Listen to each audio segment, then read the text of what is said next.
بسم الله الرحمن الرحیم. السلام علیکم و رحمت الله و برکاته. در این درس کلمه ها خیلی ساده هستند، قریب با هم مانند هستند. اهمیت دهید و از خود کنید. الف با همزه زبر ا. الف با همزه زبر ا. واو الف زبر ون ون. الف با ب زبر اب. واو الف زبر ون اب ون. الف با ت زبر ات. واو الف زبر ون ات ون. الف با ث زبر اث. واو الف زبر ون اث ون. الف با جیم زبر اج. واو الف زبر ون اج ون. الف با ح زبر اح. واو الف زبر ون اح ون. الف با خ زبر اخ. واو الف زبر ون اخ ون. الف با دال زبر اد. واو الف زبر ون اد ون. الف با دال زبر از. واو الف زبر ون از ون. الف با ر زبر ار. واو الف زبر ون ار ون. الف با ز زبر از. واو الف زبر ون از ون. الف با سین زبر اس. واو الف زبر ون اس ون. الف با شین زبر اش. واو الف زبر ون اش ون.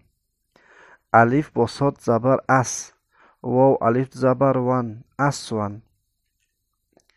الف با داد زبر از. واو الف زبر ون از ون. الف با ق زبر ات. واو الف زبر ون ات ون. الف با ضغ زبر از. واو الف زبر ون از ون. الف با عین زبر ا. واو الف زبر ون ا ون.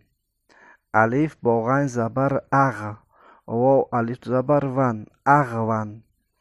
الف با ف زبر اف. واو الف زبر ون اف ون. الف با قاف زبر اق. واو الف زبر ون اق ون. الف با کاف زبر اک. واو الف زبر ون اک ون. الف با لام زبر ال. واو الف زبر ون ال ون. الف با میم زبر ام. واو الف زبر ون ام ون. الف با نون زبر ان. واو الف زبر ون ان ون. الف با واو زبر او. واو الف زبر ون او ون. الف با ه زبر اه. واو الف زبر ون اه ون. الف با یا زبر ای.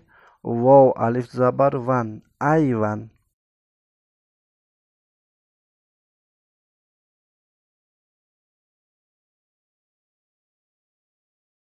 صدق الله العظیم.